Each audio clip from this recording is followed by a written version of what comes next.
Welcome back to Confront Your Mind. I'm Jolynn, I'm Tiffany. Join us as we talk about how to confront the uncomfortable in life, while also allowing space for laughter as we learn. Today, we're going to be talking about the book The Mountain Is You by Brianna Weist. Yeah! We both read it recently, or semi-recently, so we wanted to talk about it on here. We both love the book, but First, we are going to have our segment of Having a Moment. Totally. So, do you want to start or you want me to start? You go ahead and tell me about your moment, girl. Really this whole week, I started my new job on Tuesday, and it's very different, It is a completely different thing than what you've been doing. Yeah, so it's been really different, and for people who don't know, she used to work in a hospital setting, and now she's working from home. I've worked in the hospital, so a lot of nurses don't think it's long, but for me, it feels like forever, but it's been like 4 years. And I went from working downtown Nashville in a big hospital to in my office at home. So it's been a huge change, a good one. Everybody's been so nice, like within the company. Good. I was kind of surprised by that just because, I don't know, it's like more almost like an office job, but like everybody's been really welcoming and nice. And I've had several like little Zoom sessions or WebEx, whatever. Yeah. But it's been good, and I feel good about it. But it's been different, but a good different. Yeah, I think that you needed that. So yeah, I'm excited. Good. So that's all I've been doing this week, and all I've been thinking about. So that's the only thing I can think of. Yeah. But what about you? You got a moment? Yeah. So at Christmas was at the beginning of this week, and for Christmas I asked for an exercise bike, stationary exercise bike, because for the last 3 years, or basically since Peloton came out, I've been asking for a Peloton every year for Christmas. No one's delivered. But no one's delivered, and where has Santa been at? I know, Santa, pick it up. But yeah, so this year I was like, okay, I need to lower my expectations. How much is a Peloton? I should know that. They're like an insane amount of money. I think it's like $1,000 or more. I think it's like upwards of $1,000, and I think it can. I mean, I didn't really I just put Peloton on there, and I didn't look it up because I didn't want to feel bad about asking for an expensive thing.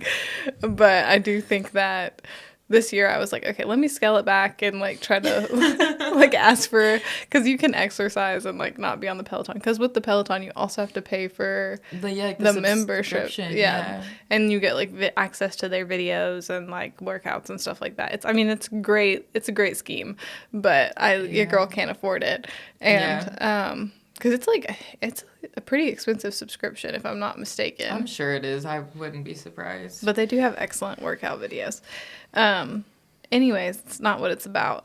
But so I scaled it back, and I think I bought one of the cheapest Peloton dupes, or I was gifted the cheapest Peloton dupe because I asked for it. I did my research, because what I really care about is being able to read while I bike, because I like to literally be reading a book while I exercise, because I hate exercising. Just take your mind off. Yeah. Of it. So, and I love reading, so I'm like, why not combine the two?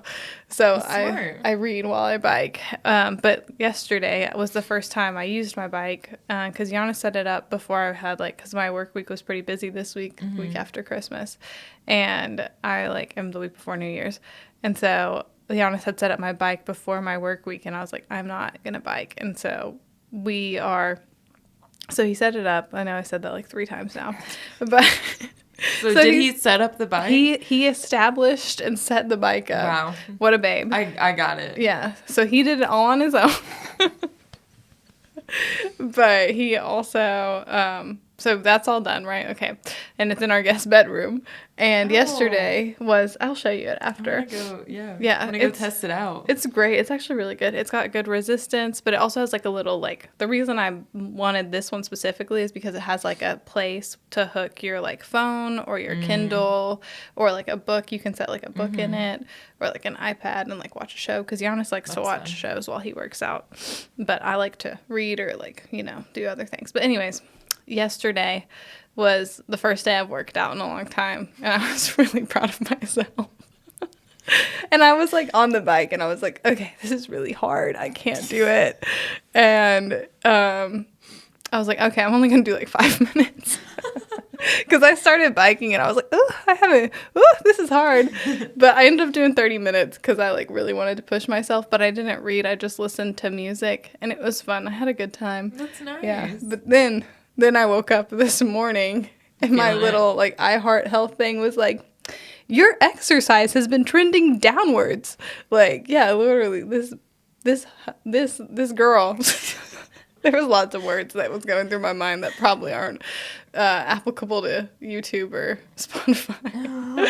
But so yeah, my little iHeart Health app was like, your exercise has been trending down. On an average, you've been active for 7 minutes a day for the last 10 weeks. So, because I didn't have it with me when I was working out, but it was like such a rude message to receive on my phone the morning after I work out. So you were so proud of yourself. I was. And then it's telling you that you're doing less, which is untrue. It's not true. Yeah, she just doesn't know. But anyways, I was still proud of myself. And yeah, that's good. I'm really excited to work out. I wish I was more excited. Are you excited? I'm not convinced. I'm not convinced either. The look on your face, you're just like, I'm really excited. Like, I just can't wait. I'm so excited. We'll see. Yeah. I think you'll do great. I'm hoping so. We'll get into it next week, I'm sure, but I really do want to like start getting stronger and stuff because I'm weak. Oh, same. Yeah. I am weak as heck. Same. So I want to make sure I can, be like the books I'm reading about, because I read about fantasy worlds, which is where I want to live, and with like dragons and fairies and like these crazy challenges where the main character almost dies every second. And I'm like, I want to be that character. I want to die almost every second. Yeah, it sounds so great. But they don't die because, they have powers. They work out and they're strong. So I want to be They're on that exercise bike daily. Yeah, daily. Sure. So, yeah, they actually run, but they do like lots of things. Yeah. Well, I tried running this year, and actually I do miss running. But, yeah, girl, I don't know. I feel like that's a hard thing to consistently do. Yeah, it is. Every time I like try to run. For me personally. Yeah. I can't. I like running. It's just every time I'm like actually just genuinely scared when I run. And I hate running on a treadmill, like, because if I run, I like to run with somebody that can keep pace with me. Mm-hmm. And Giannis, my husband, runs faster than me. Right. Which is annoying. And then, like, I don't really have anybody else because I know you don't like to run. And then I'm not going to ask your husband to run with me because that'd be weird. He also doesn't like running. I could ask another friend, but she, like, just ran a half marathon. So I don't really feel like I'd be able to match that because I can barely run a mile right now. But, so, and I run like an 11-minute mile, so that's pathetic. But, because I used to run cross country. That is about what I run. Yeah. Oh, well, maybe we should start running together. I could try. We could try. That could be something we try, because I do want to start running again. Yeah. Anyways, so I exercised this week. That is what I did, and I was really proud of myself for it. And I'm going to try to make it more regular. I'm proud of you. I'm trying to confront this mountain, which is me. But excuse me. Moving into our topic today is The Mountain Is You by Brianna Weist. Great Tiffany book. And I both listened to it on audiobook, and I liked it so much that I actually did end up buying a copy, and I'm going to read it again. Yeah, I need to buy a copy because I would love to read it again. I could read it like 5 times, I think. It was so good. It was really good. There's so many just like little key points of information in there that I think are really useful. And I listened to it on Spotify. I don't know if the person reading it was the same. Was it a girl? Yeah. Yeah, mine was too. Because I don't think it was her. I don't think it was Brianna. But I don't know who it was. But the way that the sound was on mine was like really good. Like sometimes audiobooks have a terrible like, you quality. You hate listening to the person that's reading them, like just because of the voice or whatever. And it was really, really good. And it sounded almost like I think I was telling you, like, it sounds almost like a meditation to me. Yeah. It was just very, like, calming and Yep. very clear. Yeah, I really liked it. I really liked the narrator too. She did a good job. At least on Audible she did. I think it's probably the same person. It probably is. But yeah. So anyways, The Mountain Is You. Basically a summary of it is that the book discusses the obstacles between you and the life that you are going for, the life that you want to live, specifically focusing on self-sabotage. Which I thought was interesting because I don't really think about self-sabotage a lot because I was like, I don't do self-sabotage, but I do. Well, whenever you think about self-sabotage, I feel like I think it sounds very harsh. So you think of it as like, I'm trying to like destroy my whole life, and it feels very like purposeful. Yeah, exactly. It does. And I was like, and I like the way she does because she goes into define self-sabotage as the tactics you use to avoid your fears. And it often means getting a need fulfilled in a maladaptive way, which I thought was really interesting because when I think of self-sabotage, like you said, I think of like overtly, like just sabotaging yourself. Like trying to ruin your life. Exactly. That's what I think of. But it's often what she goes, which I really liked, which gets us into kind of what there's 7 chapters. Sorry, I took your line. So there's 7 chapters, but this goes into chapter 1 where she like kind of defines what it is.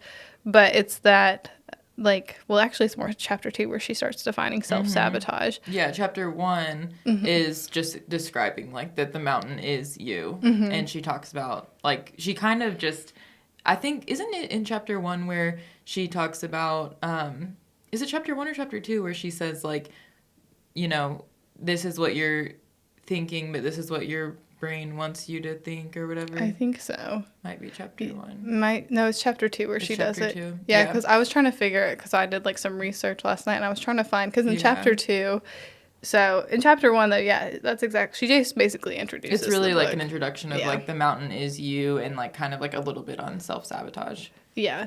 And then chapter 2 is titled There's No Such Thing as Self-Sabotage, and it explores all the ways you can self-sabotage, which is what we were talking about. Yeah. Because it's kind of getting into like what actually is self-sabotage and what does it look like. And she goes on to say it's like you're just trying to get your needs met, but oftentimes you're doing it in a way that's counterproductive to like your actual dreams and goals, because the fear of achieving is so big that it's hard to comprehend.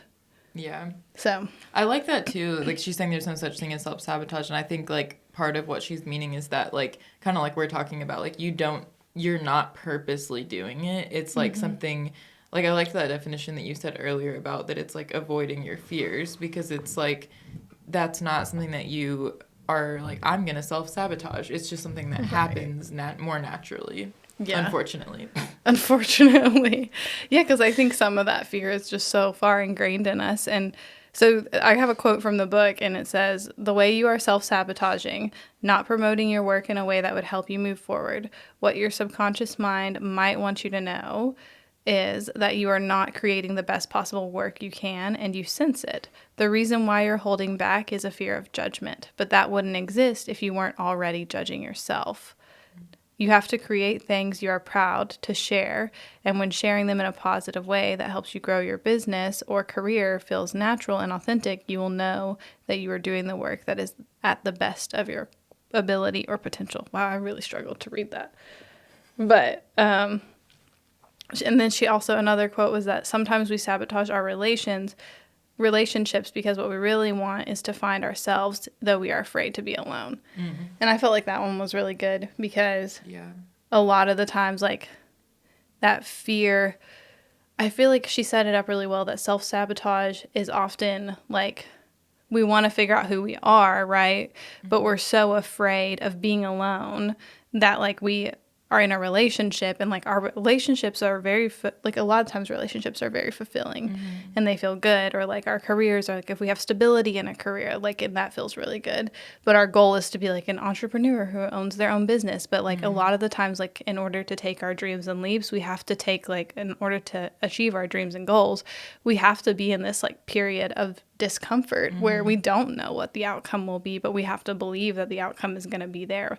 but it is really hard to have that much faith in yourself sometimes. Yeah. Yeah, so, that's really good. I agree with that. Yeah. Yeah. That's what I liked, because that's why I liked the second chapter a lot, because she does do such a good job at explaining, like, because even more than the quotes that I just read, like, she does a good job at explaining, like, all the different ways you can self-sabotage and kind of going into, like, hey, what could your subconscious be telling you? Like, yeah, she gives a lot of examples in that way. So definitely read. Yeah. Like, I feel like every sentence I was like, I had to like rewind and be like, whoa, I need to listen this to is a that bomb again. right here.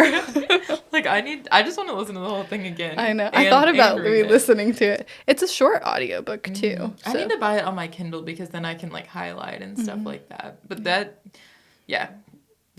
Okay. So anyway, so chapter 3 is called Your Triggers Are a Guide to Your Freedom. I loved this chapter. This was probably my favorite chapter. Oh, I love that. Because she talked about how instead of like, you know, sometimes you I feel like trigger is also like a really popular word of the past couple of years or whatever. It's like, oh, that triggers me or whatever. And so I'm triggered. Yeah. So I'm feeling triggered right now. So it's like, I feel like the more popular thing, or the thing that we think we should do, I'm going to include myself in this, is, you know, to avoid our triggers, you know, because we're like, oh, I don't want to be triggered. Like, that's going to cause me to be in a bad place. So I just need to avoid it. But she talks about how we need to face those triggers and like actually face the fear. And what I really love that she talks about is that our triggers can be, or she talks about how our emotions are messengers. Yeah. And I absolutely loved that part. Was really good. Because I like don't think of it that way. No, yeah. And I remember, I didn't put this down, but I do remember in the book, she also says how, what was it? Our feelings are not always reality, but our feelings are not reality, but our feelings are our reality to our thoughts, if that makes sense. I think I'm butchering that pretty it's kind hard. of like how it's your reality. Right. Like, even though it might not be reality, like, it's the way that you're experiencing life. But your experience isn't the only experience that there is. Right. And I like that because that's validating, like, that you're having those emotions and that's real for you, but it's also showing you that it might not be a realistic like portrayal, you know. But yeah, so the part about messenger, like your emotions being messengers, I struggle with that because I feel like whenever I'm having strong emotions, I often am like overwhelmed by them, and I'm just trying to like relax them. Like, I'm trying to be less angry or trying to be less sad or less anxious, and I'm not paying attention. Like, she talks about paying attention to like the root of like why am I feeling this way, and like what is it trying to tell me. And the one about anger was really good because I think partly because of the way that, you know, like I was raised and things like that, and just because like I was taught that like calm is good and like anger is like not a healthy like emotion. Not even in those words. It's not like my mom ever said like anger is not a good emotion, Tiffany. No. But it was just like shown to me that like it's not good to be angry. Yeah. And I think anger was often looked down upon as kids. Like, because I think a lot of the times what we do know about anger is that anger is a very strong emotion, and from anger can become like major and unhealthy reactivity. And it's not the anger that's bad, which she does a good job at and I have a good quote. So anger was the one that really like got my attention the most, that she talked about, because it just really like blew my mind what she said. But she says anger is a beautiful transformative emotion, which even that right there I was like, what? But anger is a beautiful transformative emotion. It is mischaracterized by its shadow side, aggression, and therefore we try to resist it. It is healthy to be angry, and anger can also show us important aspects of who we are and what we care about. For example, anger shows us where our boundaries are, which I love that part, and it also helps us identify what we find to be unjust, which all of that, period. I had to listen to it like multiple times because all of that is so cool to me, because I just like, it changes my whole entire perspective on anger, and it makes me more okay with like feeling angry and thinking, okay, so, you know, say that somebody did something that made me angry. Okay, so am I learning a boundary about myself, or am I learning that this person like crosses this boundary? And it kind of goes back to what we said about boundaries. Like, which I didn't even think of it then, but it's like anger is something that can show you where your boundaries are, like she says, which is so cool. Which does, like, that makes you think of it in such a healthy way, because it's like a good thing, or else, you know, maybe if you didn't feel angry, you wouldn't realize that that boundary is being crossed. Right, yeah. Like that anger can be so healthy and so good for you. And another thing she says is anger is not intended to be projected onto someone else. Rather, it's an influx of emotion that helps us change what we need to change within our lives, which is also so good, because it's also, that's another thing that I always thought was like, okay, if I'm feeling angry, like I'm angry at somebody. Like if I'm feeling angry, I'm because of a conversation with my husband, I must be so angry at him, right? Like, and I shouldn't feel that way because that's not nice, you know? Right. Like that's the way, for me personally, that's the way that I think of anger. And so it has really made me stop and think, like that sentence has made me stop and think, like, okay, maybe I'm angry, like, because, like, maybe I'm angry within myself, and that's okay, and I don't need to think of it as, like, I'm angry at my husband, or I'm angry at a parent. Like, maybe I'm angry, and that's, like, its own thing. Like, Yeah. I'm angry about something, but it doesn't have to be displaced onto a person. Right. Yeah. I think I love anger, and I tell all my clients that I love anger, and because like I don't think anger is a scary emotion. I think what can happen if we don't take care of our anger is scary. Well, and that's because it's just trying to, it's like exactly like she says, it's that messenger. It's just trying to tell you like, hey, like something's not right here. I don't feel good here. And that's like if you don't listen to that, like it's gonna build and you're gonna explode. And it's not the anger that's bad, it's the explosion, the aggression, that is like bad. she says. Yeah. And I think that she talks about anger's shadow side, which is aggression. And I think showing aggression and giving into aggression and things like that is, I've always thought of it as like a huge lack of like self-control. Yeah.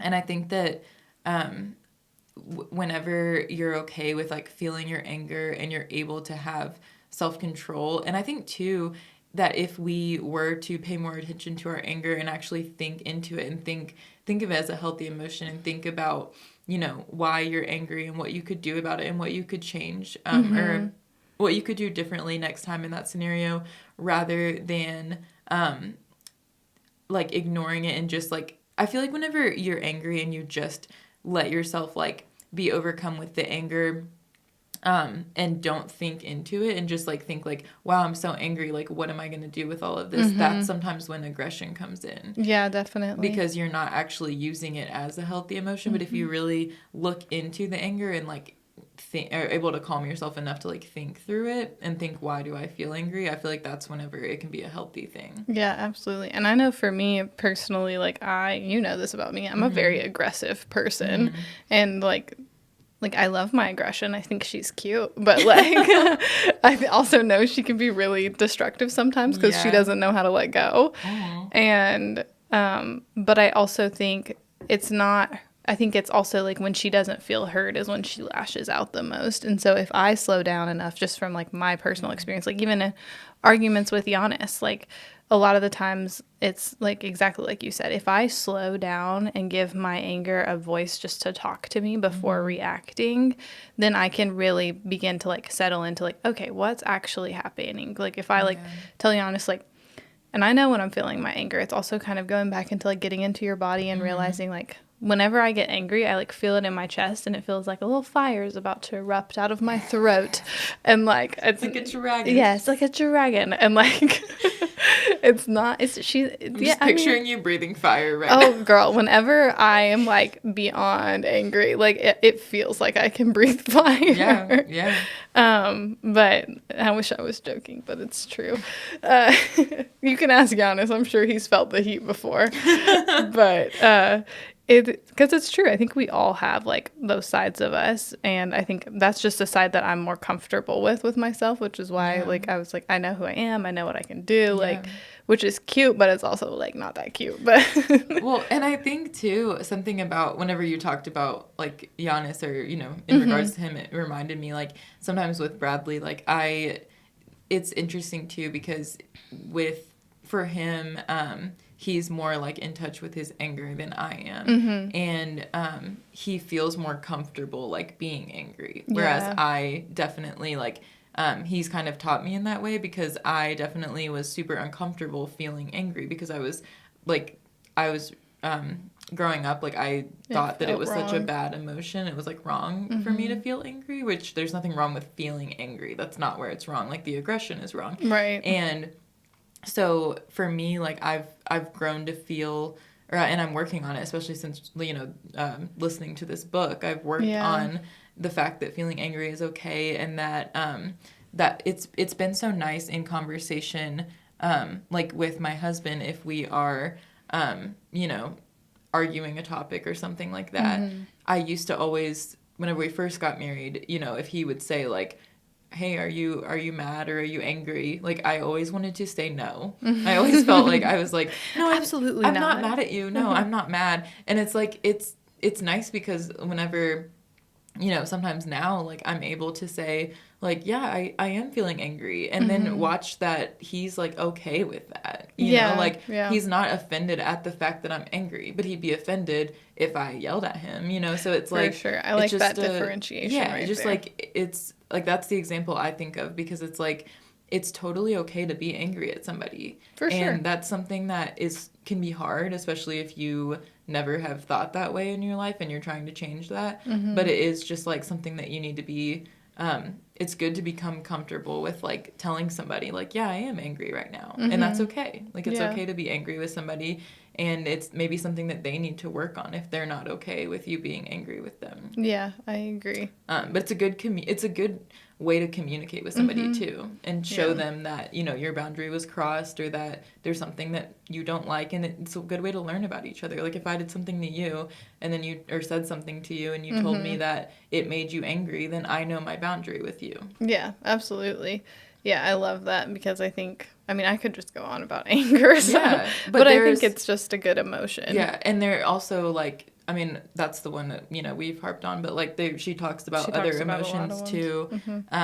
And you could, like, do a dive on each one, like, and, think into it. And it's something that I kind of want to, like, journal about, and just, like, talk about each emotion, and why it's okay to, like, feel your emotions overall. Right.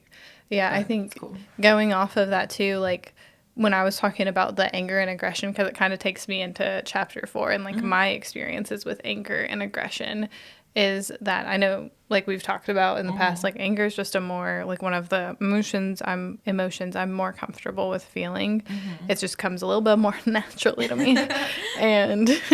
But I know that, like, when I started, like, trying to, like, heal myself and, like, go on my journey of, like, healing, I guess, is just, I'm repeating myself, because it's just one of those mornings where I'm just, like, repeating a lot of things. But when I was going on that journey and starting that journey, one of the things that I was really scared of was, like, touching my anger. Like, if I, like, let go of my anger, I was really scared that I would lose a part of myself. Oh my God, I'm going to cry. But I was, like, because I really, like, was so ingrained in me. And when I started going to therapy with Amanda, she was like, your anger, it's not the anger that you're losing. It's the action attached to the anger. And she's like, it doesn't have to, like, we don't have to change your anger. And that's really cool. Yeah, and she was like, we don't have to change your anger. Your anger, like, in the book, is, like, a crucial emotion.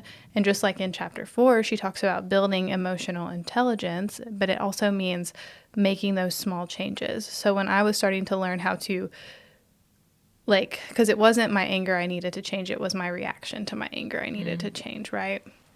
Like, I shouldn't, like, when I get angry, or when I used to get angry, I would, like, yell. Like, I would get so mad, I'd be like, ah!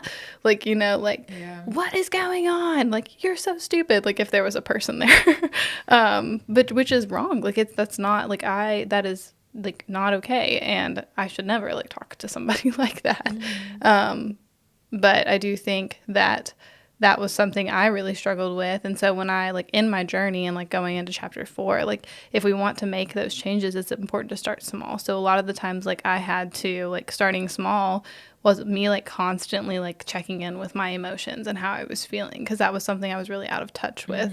Like, I would just go through the whole day and then, like, would not ever check in with myself. And then I'd get home from work and I'd be really, really angry, and I wouldn't understand why or what was going on, and because I, like, couldn't pinpoint it throughout the day. But, like, as I was, like, beginning to make those small changes, it was like checking in with myself in the morning and then checking in with myself at lunch, or, like, if something happened with, like, at the place I used to work, like, if something happened with, like, my old boss, like, I needed to be like, okay, like, how did that make me feel? Like, you know, or if something happened with a coworker, I'd be like, did that irritate me? And I'd be like, oh yeah, that actually did irritate me. And so being able to really begin to differentiate, like, what I am actually feeling in the moment, but also being able to realize too, like, I'm not angry because I'm home. I'm angry because I had, like, a tough day at work where a lot of people told me I didn't know what I was doing, or, like, made me feel insecure, or, like, I felt insecure because of comments that were made.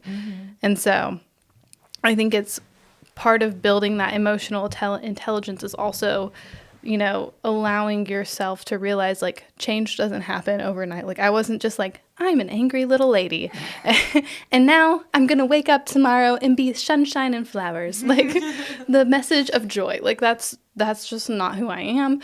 And that's okay, because that's not who I want to be. Right. Because, like, that's, like I said, like, my anger is so crucial to who I am. Like, I think I'm a very, like, passionate person, and I didn't want to lose that. And the really good blessing in it is that I don't have to lose that. I just have to change my reaction. That's really good. And so going into it, there's a quote in chapter 4, I think it's chapter 4. She says, it's difficult because we are not meant to live outside of our comfort zones. So going into that, it was really uncomfortable for me to not react to my anger. Like, I had felt all this anger, and then when I feel like it's building inside of me. Wow, if anyone's listening to this, you're gonna be like, Jolyn has major anger issues. But it wasn't that bad. I don't know.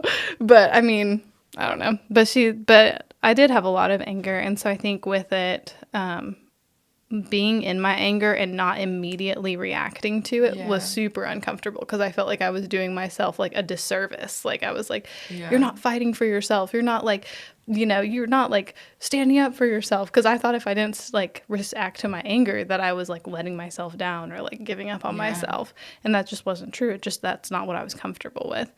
But the quote goes on to say, if you want to change your life, you need to make tiny, nearly undetectable decisions every hour of every day until those choices are habituated.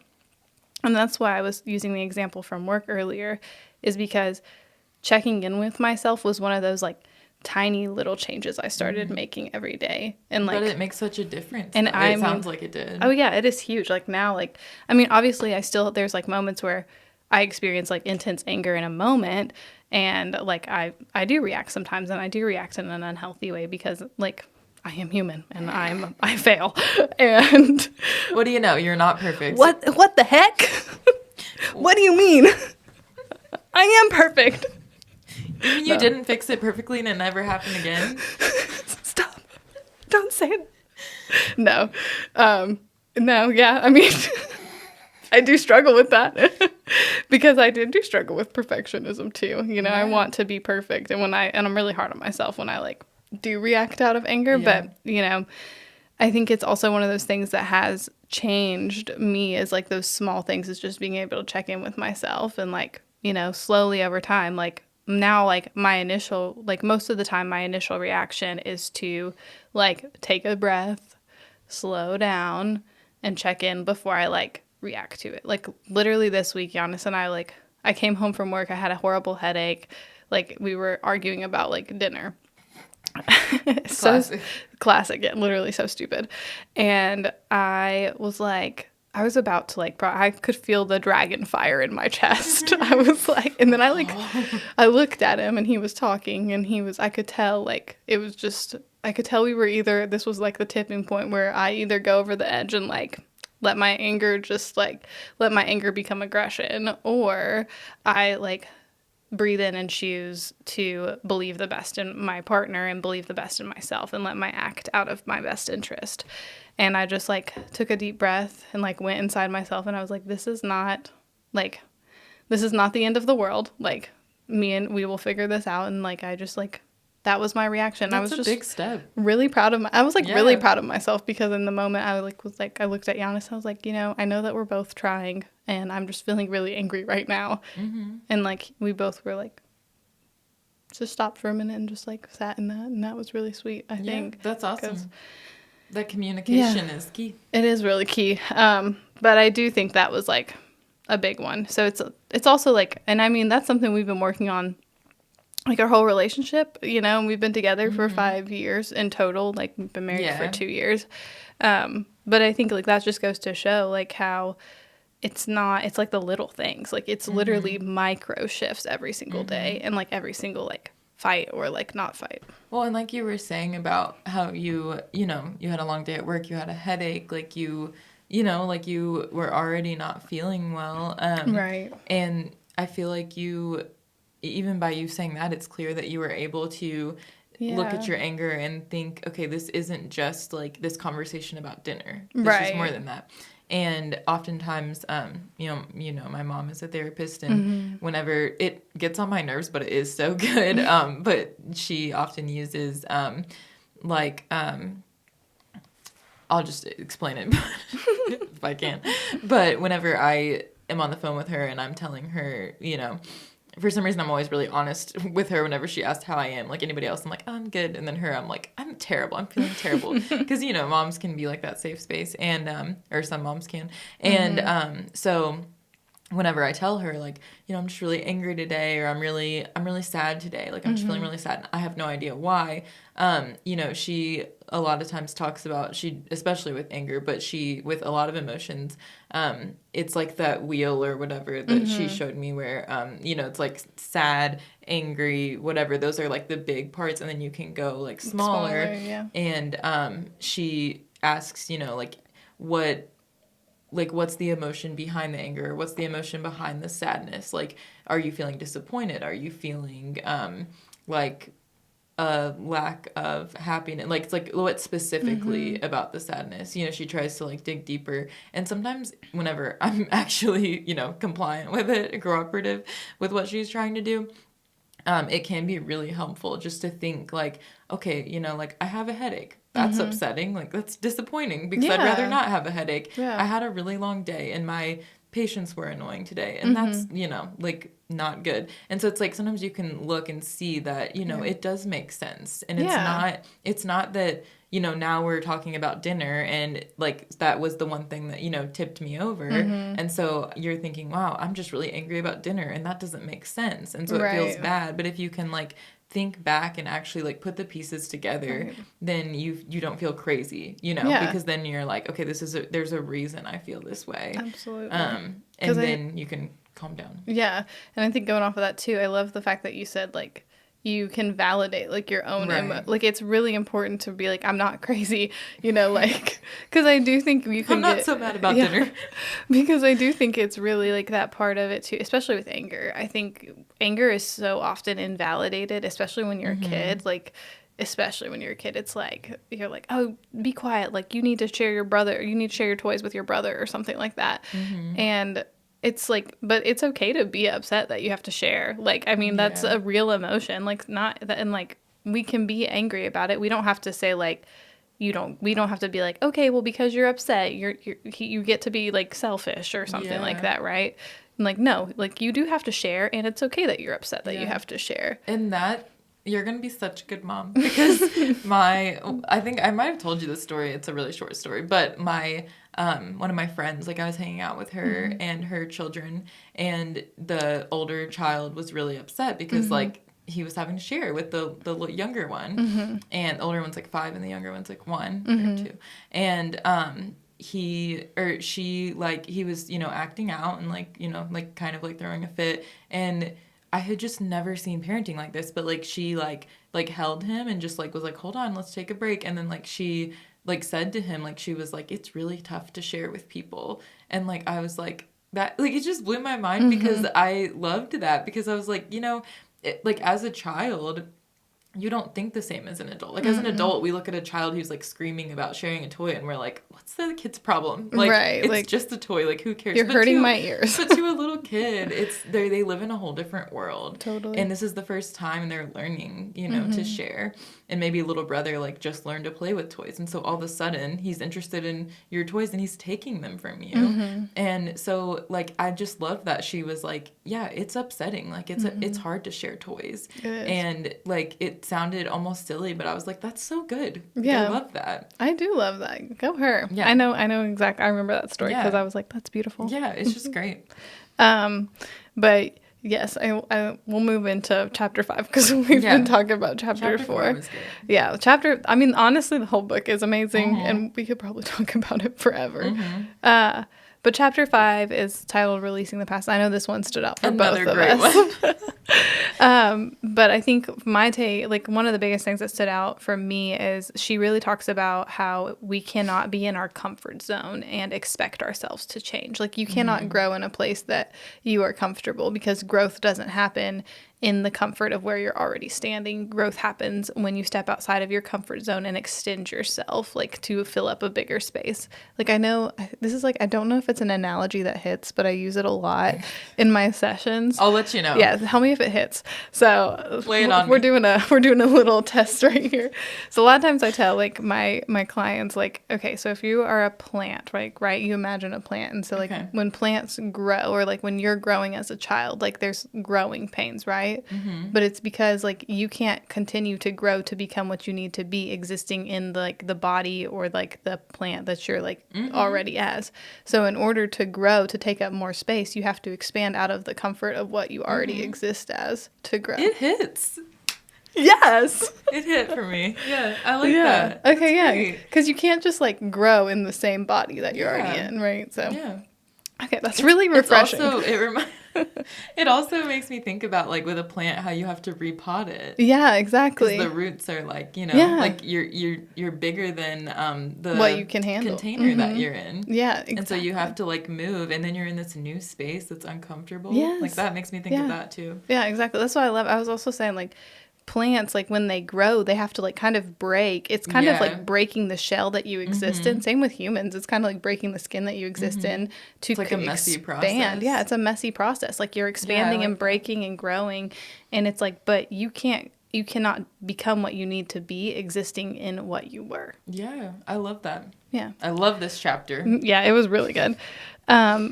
But yeah, so she also talks about, in order to move forward, we have to just step out of the comfort of what we know, and we have to let go of what we are holding on to in order to accept something new. And that's another analogy I like to say. Like, if you're trying to hand me a buttload of books, like, I can't accept more books if I'm already holding all the books that I'm holding on to. Like, I have to let go of some of those books in order to receive something new. And same with, like, life. And that can be really hard. It is really hard. Like, sometimes, like, there's things that, like the anger, like, sometimes, I know I keep going back to anger, but, like, a lot, I held on to the anger and, like, more specifically the aggression, because I thought that was so truly who I was. And that was, like, really hard for me to let go of, but it wasn't, but the aggression is not who I am. It's my sense of justice that is who I am. Yeah. And, like, that is what the anger is. It's like, anger is a sense of justice. Anger is your sense of right and wrong. Anger is your boundaries. So it's not that I'm letting go of, like, any of that. It's just that I'm letting go of the unhealthy reaction to when those things are crossed. And so, like, but I cannot accept those new things that sound a lot better than, like, yelling and screaming and fighting and, like, defending myself to, like, death's end. Like, if I don't let go of, like, that need to defend myself, right? Like, I have to, in order to move into a space where I can accept and receive, I have to let go of, like, my defenses sometimes. So it also reminds me of what we talked about in one of our recent podcasts, where we talked about like, friends, and how you, like, if you hold on so tightly to, like, the friends you currently have, and you're like, no, I'm good with these, they're not that great, but, like, and I feel like I've outgrown them, but I'm just gonna hold on to them because, like, I don't want to let go. They feel comfortable. They feel like what I know, and I'm scared. You know, you're avoidant because you're scared you won't find a better friend or a new friend or whatever, and so you don't want to let go of them, and you're like, I'll just roll with this. Because it's what I know. Yeah, but it can be really good to, like, let go of things. So that's another good example. Yeah, because I was thinking about that podcast too, because especially, like, the car analogy, like, get out. Because sometimes you do have to like make room for new Yeah. things. Like and like sometimes it's okay to let go of the things that like really like are becoming dysfunctional. So like yeah, I love that. Yeah. One of my favorite quotes from chapter 5, at least I think it's from chapter 5, was that when we hold on to fear and pain after something traumatic has passed, we do it as a sort of safety net. We falsely believe that if we constantly remind ourselves of all the terrible things that we didn't see coming, we can avoid them. Not only does this not work, but it also makes you less efficient at responding to them if they do. Because most of the time you're so busy worrying about monsters in the closet, you forget to address the actual things that will erode you over time. Your health, your relationships, your long-term vision, your finances, your thoughts. And I was just... That's really good. I was blown away by that one. There's so many of these quotes where I'm like, and that's it. Like, Yeah. that's amazing. That's all it needs to be said. Right. And I just love that too, because I liked that she addresses like sometimes we hold on to the thing that like we know, like that fear we know so well, but we forget, like we're blinded so much by this fear that's like almost irrational that we forget to focus on the things that are like really important. Yeah. So Yeah, I totally agree with that. I love that. And I have some quotes that I really loved. let's let it rip. Here we go. So she says, what isn't right for you will never remain in your life. You step away when you are ready, you let go when you are able, and you realize all along that all you were really in love with was a little trick of light that made you feel safe. Which is kind of like she talks about how we mistake familiarity for good, you know?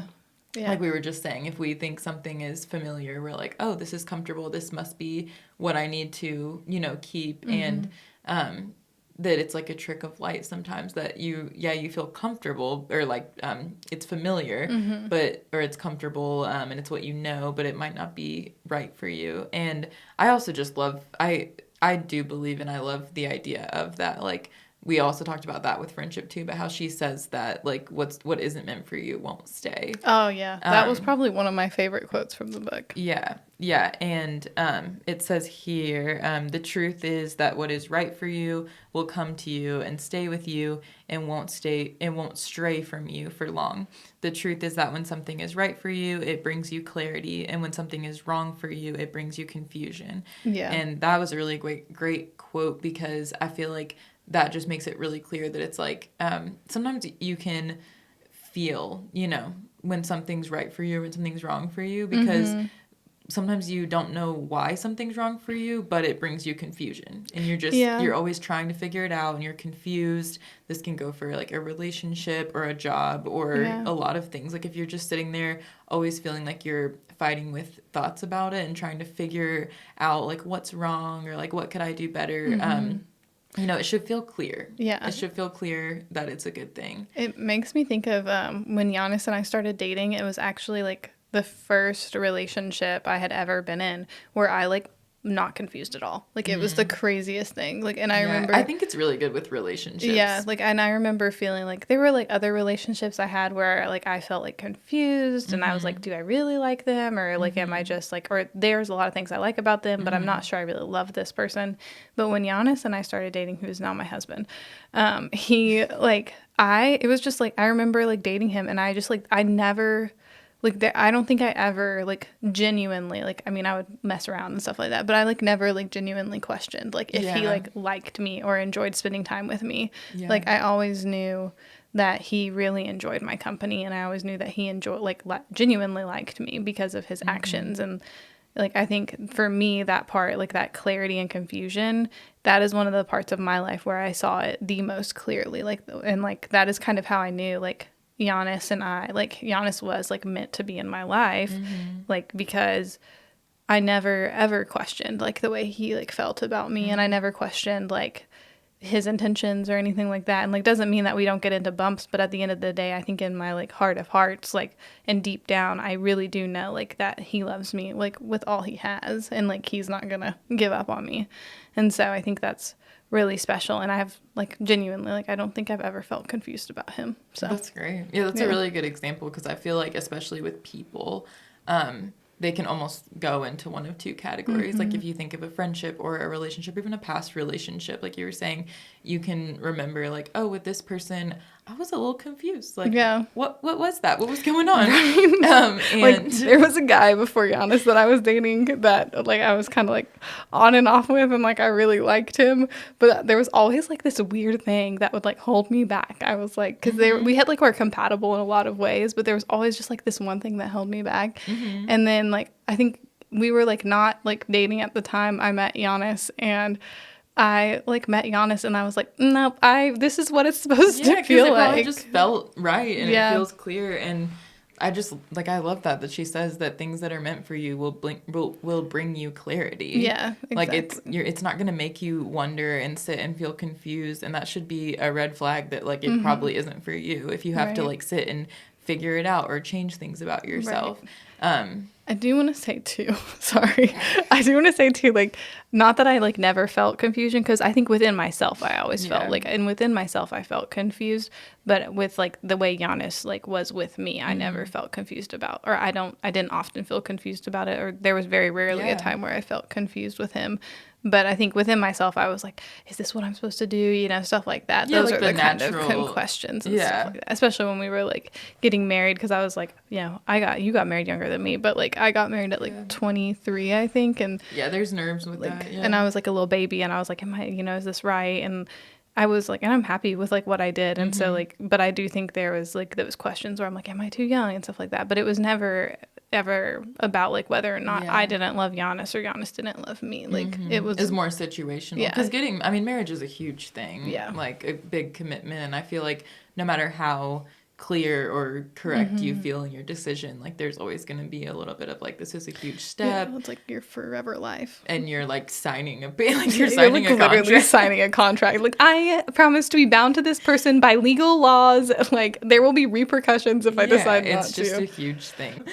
So something else is that she talks about how when we try to hold on to something that isn't for us, it intensifies more. So she says, the more we try to hold on, like, the more, intense we feel. So the more you mistake it for passion. And I really love that she mentioned that because a lot of times I know, like, in relationships, that's a thing. How if a relationship, say it, like you're talking about, like, it brings you confusion and it's, like, very up and down. There's a lot of, like, fights or, like, disagreements. It could make you feel like it's more passionate. And sometimes, like, that's something that I've noticed about my relationship with Bradley is that, whenever we were dating, we really didn't argue. And I remember, like, being like, maybe, like, there's something missing, like maybe there's, like, not enough, like, passion or whatever. And it's just crazy because, like,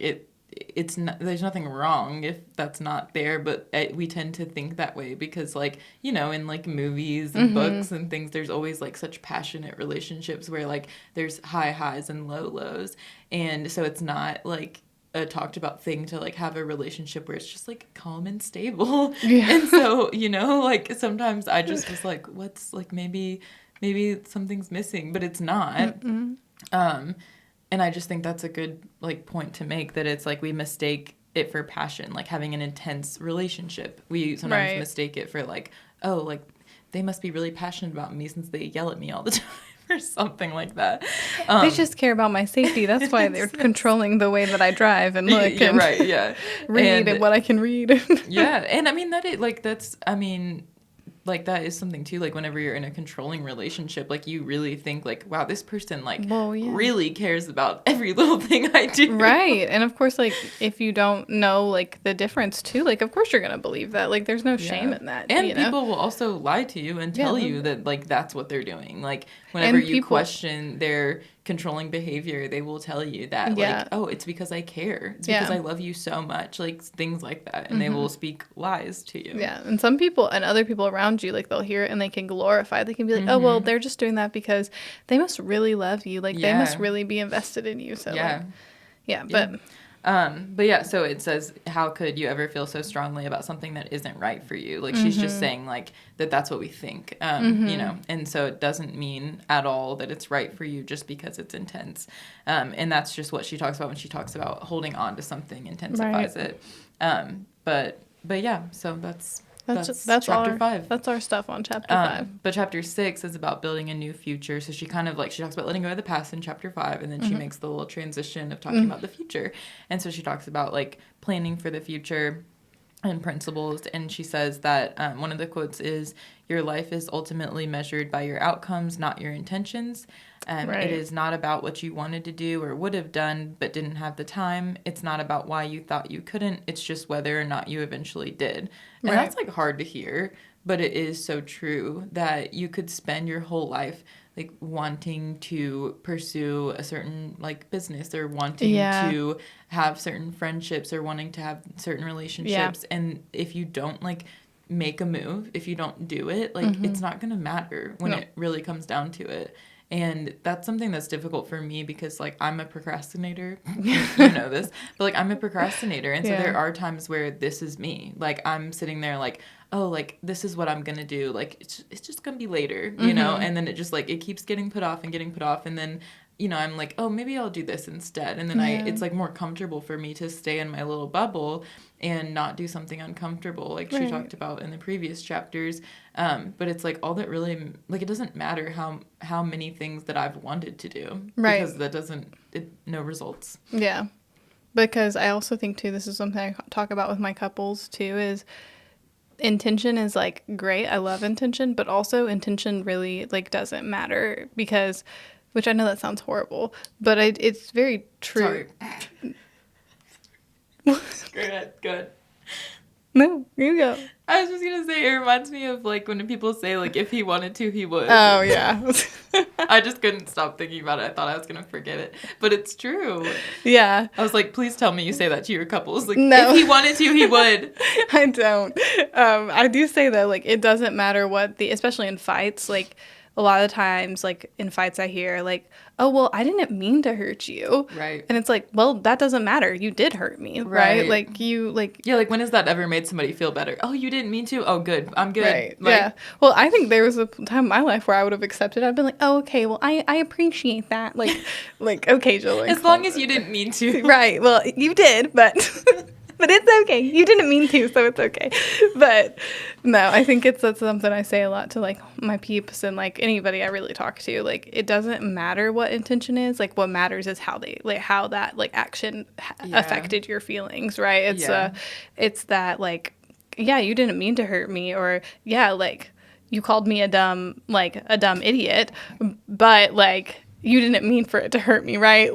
You know. That's a hurtful thing to say, and that's pretty black and white. Yeah, it's a known hurtful thing. Right, there's a a couple words that with Giannis and I would use, and we would play around, and he'd be actually, I really don't like it when you call me that, and I'm well, I'm just joking. And he's yeah, but it upsets me, and right. Because it doesn't matter that you were joking, right? I come from a family where we would say mean things to each other, and we were just joking. It'd be they would be oh, you're I don't even know, you're a dumb idiot. You're a dumb idiot. What are you doing? Are you stupid? And I mean, and then we'd be ah, ha, ha, laughing it off. Mm-hmm. And I mean, yeah, I think it's also depends on what you're okay with and what you're comfortable with. But there were certain things in my relationship with Giannis where I had to learn oh, even if I'm joking with him, it still hurts his feeling. And if I and I love and care about him immensely, and there is no I really don't want to hurt him. Yeah. In my heart, when we're fighting, there's times where I'm ah. But I think in my heart of hearts though, I don't ever want to cause him pain. I don't want to be a reason his life is harder. I want to be a reason his life is easier. And so if he's telling me That's so sweet. Thanks. It's true love. And if he's telling me hey, I know you don't mean to hurt me with this phrase, but when you call me a dumb idiot, it actually really upsets me, and I don't think it's funny. And I'm okay, that's hard to hear, but I also even though my intention was just to make him laugh or to make me laugh, it doesn't really matter, because at the end of the day, I hurt his feelings, and and that's a good learning point. That's not okay. That's a good learning point, to see that you didn't mean, your intention was not bad, but it can still have a bad effect on somebody. It's about their perception too. Mm-hmm. Yeah, or I didn't mean to lie to you. Well, you did. Well, you did. Well, you did. And that hurts. Right. So I think I really liked that. Like, it's like, because even applying it to yourself too, it's like, like you were saying, like, I have every intention of like writing a book and like, but I'm not making any time to write a book. Like, I have every intention of being an author, but I'm not making any time to be an author, you know, like, so it's also being very real with yourself too. It's like, Sorry. I was about to say, bless you. But it's also that part of it too. It's like, you know, you have to find that motivation in yourself to like make sure like what you're saying like matches what you're doing. I like that a lot. Yeah, I'm big on that. Yeah. And so It's a real simple way to think about it. Yeah, I think that's like one of my favorite ways to think about it. It's like, and also being real with yourself, you know, but takes me to chapter 7. It's from self-sabotage to self-mastery. And so this is where she kind of closes it out for everybody. And she says, closes it out, wrapping it up. Let's take a wrap, guys. We're closing it out. Shutting it down. No. Ooh, I'm sorry. But so we're going to master this. Self-sabotage to self-mastery. And one of the quotes from this one was said is, you change your life when you start doing the truly scary thing, which is showing up exactly as you are. And I just felt like I just thought that was one of the best quotes from the book. And I know for me and Tiffany, that one stands out, or I assumed it stood out for you because because we care a lot about authenticity. Yeah. Like that's both one of our top values. And I know like for me, that was really affirming because I felt validated in that situation, because I know we've spent a lot of time talking about being authentic and the importance to authenticity. And it's really important to know that like the only way that you can overcome what you want or overcome like what's getting in your way of what you want is by like being true to yourself, being real with yourself, like being like, these are my triggers. I have to face my fears. Like I have to let go of like what doesn't serve me and have to show up for myself. I have to plan my future. I have to show up and like be at my future. You know, I can't just like wish it and it'll be there. You have to make those actions. Yeah. And when you start to hone that craft and when you start to like really focus on what matters to you and achieving your goals and like going for what you want, like there's nothing that's going to get in the way because you're being true to exactly who you are. And I think there's nothing more powerful than that. Yeah. I love that. Yeah. But that's about... And that's a good wrap-up of chapter 7. So what was your favorite, like, if you had to pick, I know we talked about a lot already, but, like, what was your biggest thing that you're going to, like, carry with you from this book? If you had to choose. If I had to choose. Because you do, because I'm asking. I do, yeah. I think, so also in the book, she says... I put a quote in there too, another little additional quote. She says, there's nothing holding you back in life more than yourself. And I think that's something I've really been working on this year, is realizing the only limitation in this world for me is literally me. Like, and like, I think that is just the craziest thing. Yeah. Like, if I like, and I also think it's the coolest thing. Like, if I wanted to become a triathlon person, then like... I could do it, you know, I really could, like, if I wanted to train and, like, do it, but that's not my desire, so I don't want to do that, right? But I could if I wanted to, you know, because I have a functioning body, she works really well, but I don't want to do that, but I won't be doing that. But I do want to, like, write a book, and I do want to, like, do the podcast, and, like, the only thing that's ever gotten in the way of me doing those things is, like, not letting myself sit down and start doing them, and, like, or not believing I'm good enough to do them, or being like, well, nobody's going to like what we put out there, nobody's going to like what I have to hear, or what if people think that, like, what I'm writing is stupid, or, you know, a whole host of things. And like literally all of those things just come from in here. Like they're all in my head.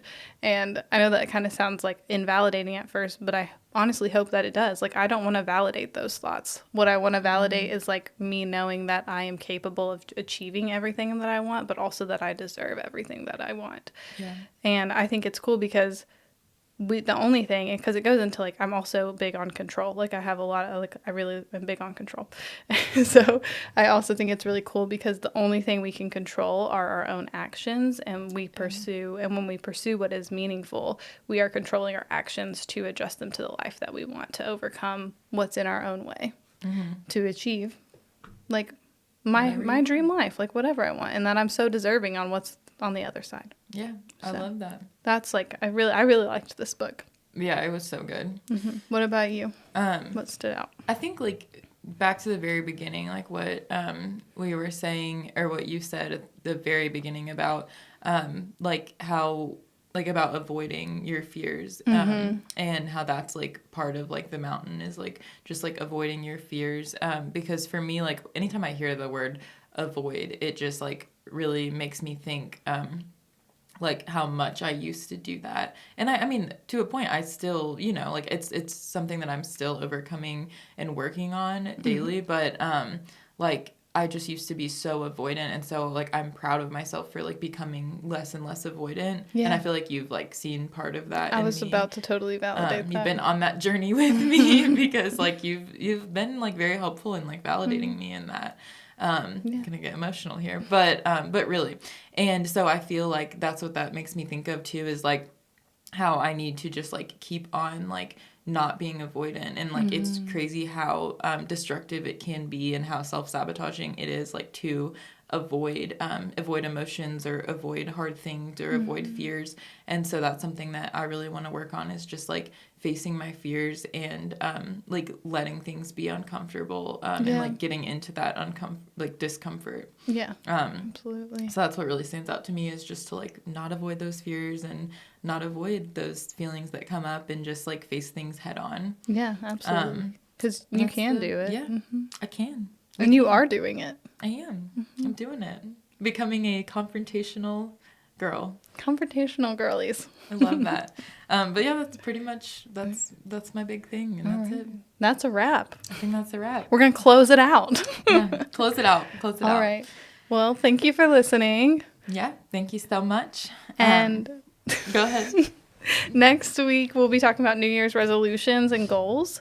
If you liked this podcast, give it a share and follow us on our social media accounts like Instagram, TikTok, YouTube, and subscribe on all of our streaming platforms. So you can subscribe on Apple Podcasts, Spotify, and literally everywhere else. And we're Confront Your Mind on all platforms. Yep. Go to Spotify and check us out and definitely share if you liked this episode. Yeah. Share with your friends, your family. And then we've always have our email, confrontyourmind@gmail.com. If you have any comments, questions, ideas for topics that you'd like to hear, just give us a little email. Yeah. And Absolutely. Yep. Remember that we are all learning. And don't be afraid to get confrontational this week. Keep it cute until we meet again. Cheers. Cheers. I love your mug, by the way. Thanks. It's so It's cute. so cute. I do too.